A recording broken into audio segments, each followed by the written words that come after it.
Innal hamdalillah nahmaduhu wa nasta'inuhu wa nastaghfiruh wa na'udzu billahi min sururi anfusina wa min sayyiati a'malina may yahdihillahu fala mudilla lahu wa may yudlilhu fala hadiyalah. Asyhadu an la ilaha illallah wahdahu la syarika lah, lahul mulk wa lahul hamdu yuhyi wa yumitu wa huwa ala kulli syai'in qadir. Wa asyhadu anna Muhammadan abduhu wa rasuluh. Allahumma shalli wa sallim wa barik ala Muhammadin wa ala alihi wa sahbihi wa man tabi'ahum bi ihsan ila yaumiddin.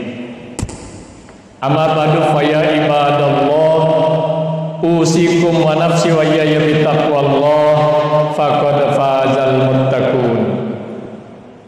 Qala Allah Ta'ala fi kitabihil karim, a'udzu billahi minasy syaithanir rajim, bismillahirrahmanirrahim.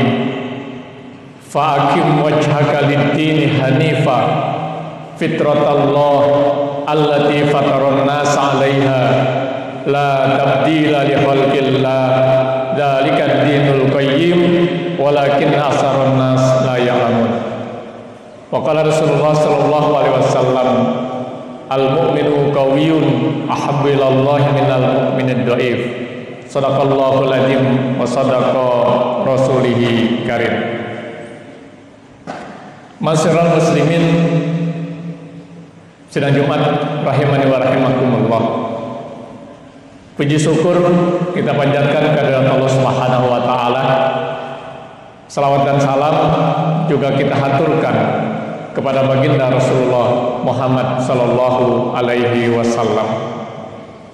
Hari yang baik, yang penuh dengan kebahagiaan, hari Jumat, marilah kita jadikan sebagai momentum untuk kita bisa menjaga, memelihara, meningkatkan keimanan dan juga ketakwaan kita kepada Allah Subhanahu wa taala dengan cara senantiasa melaksanakan perintah-perintahnya dan meninggalkan seluruh larangan-larangannya dalam setiap aktivitas kita sehari-hari. Sehingga pada akhirnya, pada saat ajal datang menjemput, pada saat kita dipanggil oleh Allah Subhanahu wa taala, kita dalam keadaan muslim, dalam keadaan berserah diri, dalam keadaan husnul khotimah, sesuai dengan apa yang Allah Subhanahu wa taala ingatkan kepada kita. A'udzubillahi minasyaitonir rajim, bismillahirrahmanirrahim. Ya ayyuhalladzina amanu taqullaha haqqa tuqatih wa la tamutunna illa wa antum muslimun. Ya ayyuhalladzina amanu, hai orang-orang yang beriman, ittaqullaha haqqa tuqatih, bertakwalah kamu kepada Allah dengan sebenar-benarnya takwa, dan janganlah kamu mati kecuali dalam keadaan muslim, dalam keadaan berserah diri kepada Allah Azza wa Jalla. Tema khutbah Jumat kita pada kesempatan siang hari ini saya sampaikan tentang tawazun atau keseimbangan. Hadirin sidang Jumat rahimani wa rahimakumullah.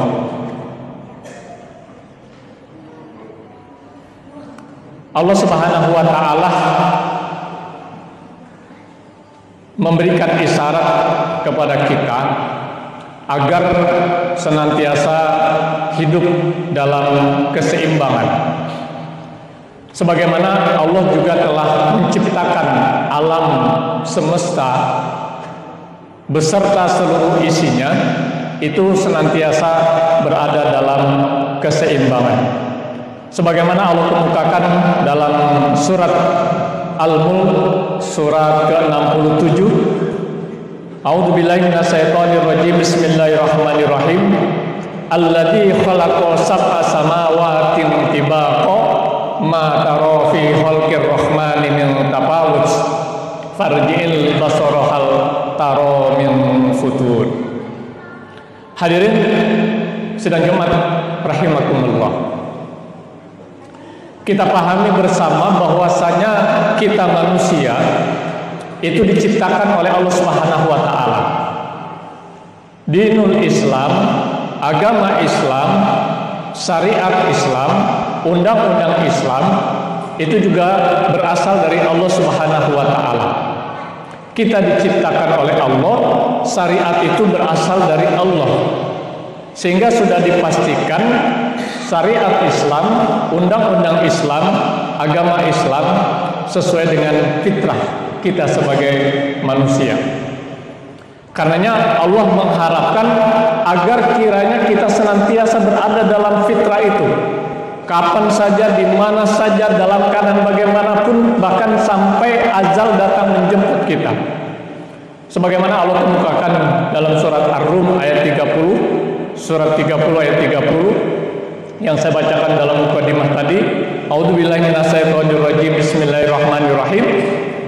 Fa'aqim wajhaka lid-dini hanifah fitratallah allati fataran nas 'alaiha la tabdila li khalqillah dzalika dinul qayyim walakinna aktsaran nas la ya'lamun. Bahkan baginda Rasulullah Shallallahu alaihi wasallam juga mengingatkan ketika ada manusia yang tidak sesuai dengan fitrah Allah sebagaimana yang dikemukakan dalam surat tadi, sudah dipastikan karena pengaruh lingkungan yang ada di sekitar. Dan lingkungan yang sangat besar mempengaruhi itu adalah orang tua kita. Di mana Rasulullah Shallallahu alaihi wasallam mengingatkan, kullu mauludin yuladu alal fitrah, bahwa setiap bayi yang lahir itu dalam keadaan fitrah. Yuwahidanihi au yunasironi al-yumajjisanihi, maka kedua orang tuanya lah yang akan menjadikan anak itu Yahudi, Majusi atau Nasrani. Artinya orang tua sangat besar mempengaruhi fitrah yang Allah Subhanahu wa taala sudah bawakan sejak lahir. Para muhadisin sepakat bahwa yang dimaksud fitrah dalam hadis itu adalah fitrah iman dan fitrah Islam. Hadirin sidang Jumat rahimani wa rahimakumullah.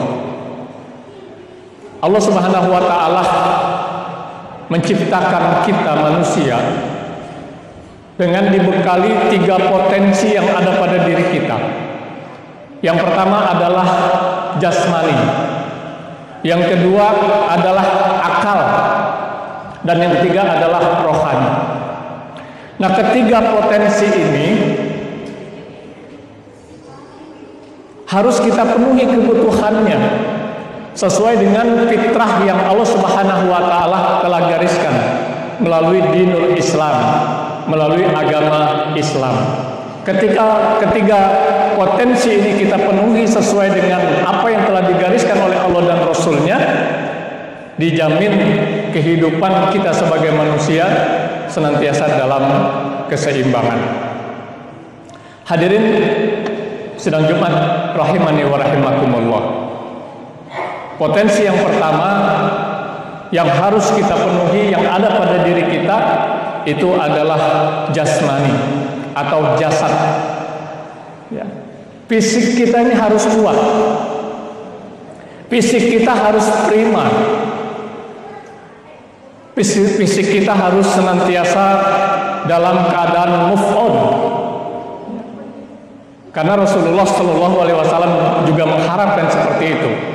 Kata Rasulullah dalam satu hadisnya, al-mu'minu qawiyyun ahabba minal mu'minin dhaif, bahwa mukmin yang kuat itu lebih dicintai oleh Allah daripada mukmin yang lemah. Dinul Islam, ajaran Islam, syariat Islam sudah memberikan tuntunan, pedoman, pijakan dalam kita memenuhi kebutuhan fisik kita. Yang pertama adalah kebutuhan makanan dan minuman. Kebutuhan makanan,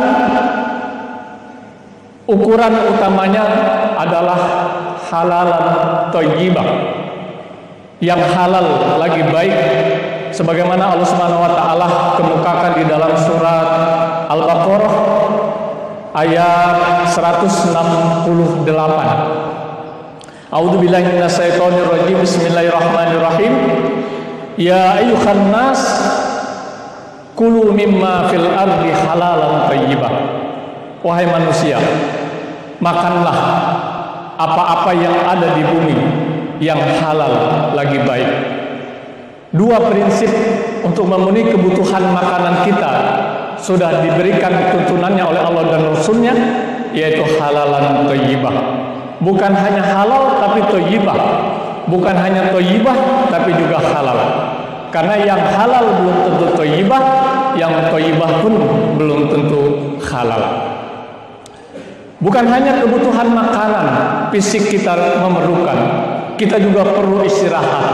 Ada kebutuhan biologis yang harus kita penuhi pada diri kita, dan kebutuhan-kebutuhan lainnya adalah kita penuhi sesuai dengan ketentuan yang telah digariskan oleh Allah dan Rasul-Nya, agar fisik kita sesuai dengan apa yang diharapkan oleh Allah dan Rasul-Nya, sehingga terpenuhi kebutuhannya dengan sebaik-baiknya.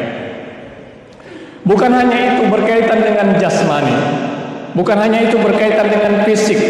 Di samping kita penuhi kebutuhan hal tersebut, kita juga harus, fisik kita juga harus mempunyai skill, mempunyai keahlian, sebagaimana yang dikemukakan oleh baginda Rasulullah Muhammad SAW dalam satu hadisnya yang insya Allah hadis ini sangat familiar dalam kehidupan kita sebagai seorang muslim. Kata Rasulullah, "An-allimu auladakum," ajarkan anak-anakmu 3 hal. Yang pertama adalah as-sabahah. Sabahah itu berenang. Yang kedua ar-rumyah, yaitu memanah.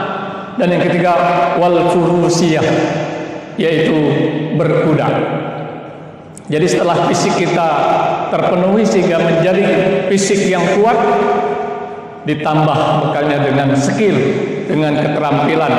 Intinya ada 3 yang diperintahkan oleh baginda Rasulullah, yaitu berenang, memanah, dan berkuda. Hadirin sidang Jumat rahimani wa rahimakumullah. Meskipun demikian, Allah Subhanahu wa taala mengingatkan kepada kita semua agar dalam memenuhi kebutuhan tersebut tidak bersikap israf, tidak berlebih-lebihan. Sebagaimana dikemukakan dalam surat Al-A'raf ayat 31, A'udzubillahi minasyaitonirrajim, bismillahirrahmanirrahim, wa kulu wasrobu wa la tusrifu innahu la yuhibbul musrifin. Makan dan minumlah, namun jangan kamu berlebih-lebihan.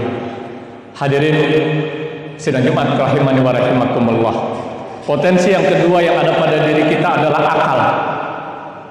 Kebutuhan akal tentu beda dengan kebutuhan fisik, kebutuhan jasmani.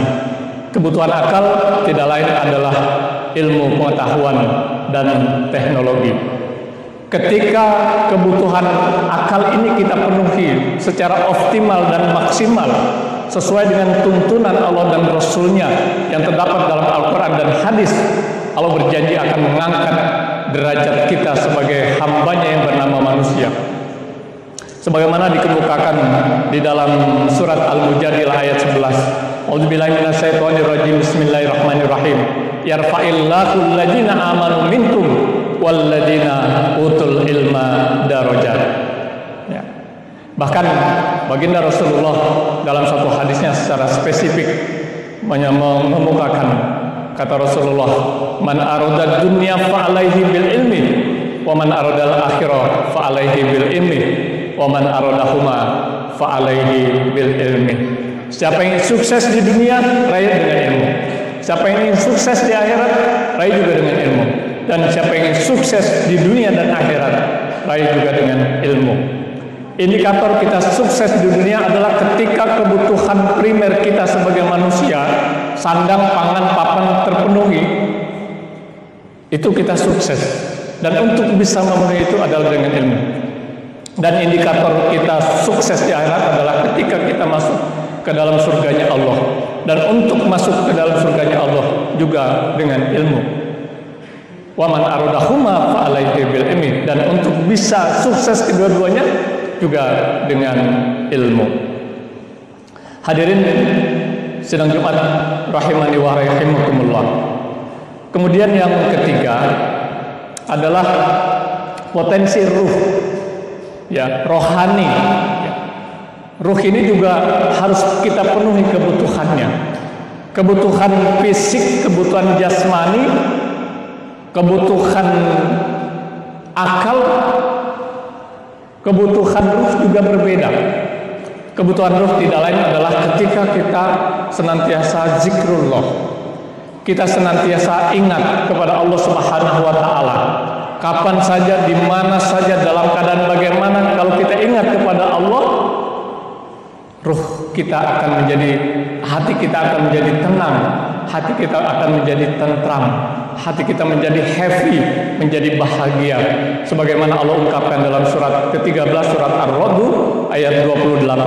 A'udzubillahi minasyaitonirrajim. Bismillahirrahmanirrahim. Alladzina amanu wa tatma'innu qulubuhum bi dzikrillah. Ala bi dzikrillah tatma'innul qulub. Ingatlah, sungguhnya orang-orang yang beriman hatinya menjadi tentang, menjadi tenang dengan mengingat Allah. Ala bi dzikrillah tatma'innul qulub. Ingatlah, hanya dengan mengingat Allah, hati ini akan menjadi tenang, akan menjadi tentram. Bahkan Rasulullah Shallallahu Alaihi Wasallam menegaskan, jika manusia enggan zikrullah, jika manusia tidak senantiasa mengingat Allah, Rasulullah memberikan suatu perumpamaan yang sangat mudah kita pahami dalam suatu hadisnya. Kata beliau, masalul ladzi yazkuru rabbah wal ladzi la yazkuru rabbah masalul hayy wal mayyit.